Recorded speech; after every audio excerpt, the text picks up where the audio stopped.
नमस्कार सभी को। मेरा नाम है वैद्य मोहिनी दाते, ओनर ऑफ विश्वार्थ आयुर्वेद चिकित्सालय एंड पंचकर्म सेंटर पुणे। आज हम लोग जानते हैं नमक के बारे में। नमक मतलब सॉल्ट। तो किस टाइप का नमक खाना चाहिए। जैसे आयुर्वेद में बहुत प्रकार के नमक के बारे में मेंशन किया है। जैसे सेंधव है, सौवर्जल है, कृष्ण लवण है, बीड़ लवण है, अद्भुत लवण है। तो ये सारे प्रकार जो है लवण के, नमक के, उसके अपना अपना यूज़ होता है। तो हमें कौन से टाइप का नमक खाना चाहिए रेगुलरली और कौन सा अवॉइड करना चाहिए, किस स्पेसिफिक डिसीज़ में किस स्पेसिफिक टाइप का नमक हम इस्तेमाल कर सकते हैं, इसके बारे में आज हम लोग जानकारी लेते हैं। तो अंत तक हमारे साथ बने रहिए और आपको हमारा वीडियो अच्छा लगा हो तो लाइक एंड सब्सक्राइब ज़रूर कीजिएगा। तो सबसे पहले हम जानते हैं लवण के बारे में। लवण में चरक आचार्य जी ने अपने ग्रंथ में सूत्रस्थान अध्याय में 27 नंबर के अध्याय में, जहाँ अन्नपान के बारे में बोला गया है, काफ़ी सारे अन्नपान रिलेटेड जो भी मेडिसिन्स है, रिलेटेड जो इंफॉर्मेशन है, उसमें उन्होंने ये भी लवण के बारे में भी मेंशन किया है। तो उन्होंने लवण में सेंधव लवण उत्तमम बोला है। तो सेंधव सबसे श्रेष्ठ बताया गया है आचार्य चरक जी ने अपने ग्रंथ में लवण में। तो सेंधव क्यों श्रेष्ठ है, तो सेंधव के सबसे पहले हम लोग गुण जानते हैं। तो सेंधव क्या होता है, रोचनम दीपनम। रोचनम मतलब रुचि प्रदान करने वाला, अन्न में रुचि प्रदान करने वाला। दीपनम मतलब अग्नि को बढ़ाने वाला, मतलब भूख बढ़ाने वाला होता है। उसी के साथ साथ वो मधुर स्वादु रुष्य होता है, मतलब टेस्ट के लिए मधुर होता है। स्वादु उसका जो टेस्ट होता है स्लाइटली मधुर होता है, और रुष्य होता है मतलब शुक्रवर्धन करने के लिए काफ़ी अच्छा इसका यूज़ होता है। उसी के साथ साथ ये चक्षुष्य बोला गया है, रुद्य बोला गया है। तो अभी आप बोलेंगे कि रुद्य बोला गया है तो हाइपरटेंशन के जो पेशेंट्स हैं उनमें तो नमक खाने के लिए परहेज होता है। तो ये जो सेंध लवण है ये रुद्य बोला गया है। और हम लोग जो डॉक्टर जो एडवाइस करते हैं आपको लवण नहीं खाने के लिए, वो होता है सामुद्र लवण। ये जो सफ़ेद नमक जो होता है ये सामुद्र लवण होता है।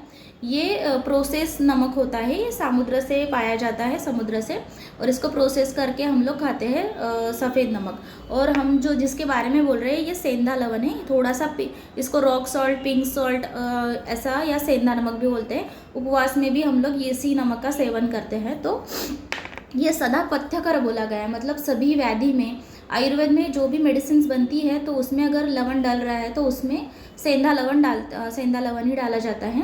इतना इसका यूज़ बताया गया है। तो इसका और एक यूज़ है चक्षुष, आँखों के लिए भी अच्छा बताया गया है, रुद्र बताया गया है।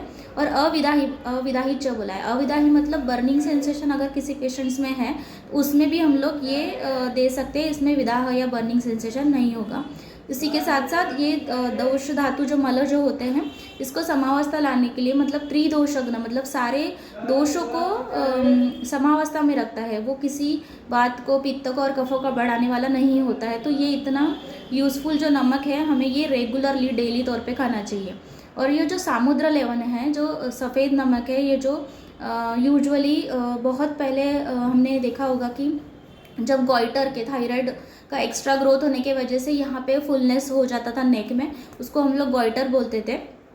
तो वो बढ़ने लगा था, तो गवर्नमेंट ने भी ऐड डाली थी कि आयोडीन युक्त नमक खाना चाहिए। तो ये जो सफ़ेद नमक होता है तो ये आयोडीन युक्त होता है प्रोसेस करने के बाद, तो ये खाना चाहिए। लेकिन अगर आयोडीन डेफिशिएंसी है तो आप ये प्रिफर कर सकते हैं। लेकिन अगर आयोडीन डेफिशिएंसी नहीं है तो सेंधा नमक ही आपको रेगुलरली यूज़ करना चाहिए। अभी ये क्यों यूज़ नहीं करना चाहिए, ये जो सोडियम क्लोराइड होता है तो ये अगर आप ऐसे खुले रख दोगे इसको तो ये मॉइस्चर पकड़ लेता है, क्योंकि इसको वाटर रिटेंशन अच्छे से होता है इससे। तो अगर ये बॉडी में भी जाता है तो फ्लूइड रिटेंशन करता है। तो फिर अगर बॉडी में स्वेलिंग बढ़ रही है, फ्लूइड रिटेंशन बढ़ रहा है, हार्ट पे प्रेशर आ रहा है, हाइपरटेंशन के चांसेस हो रहे हैं, तो इस केस में सारे डॉक्टर्स बोलते हैं कि आपको नमक कम खाना चाहिए, क्योंकि फ्लूइड रिटेंशन कम करना है हमें। क्योंकि ये क्लेद कारक बोला गया है, मतलब क्लेद बढ़ाने वाला, पानी को पकड़ के रखने वाला, श्लेष्मवर्धन करने वाला, मतलब ये मीठा भी होता है और कफ को बढ़ाने वाला भी होता है। तो अगर आयोडीन की डेफिशिएंसी नहीं है आपको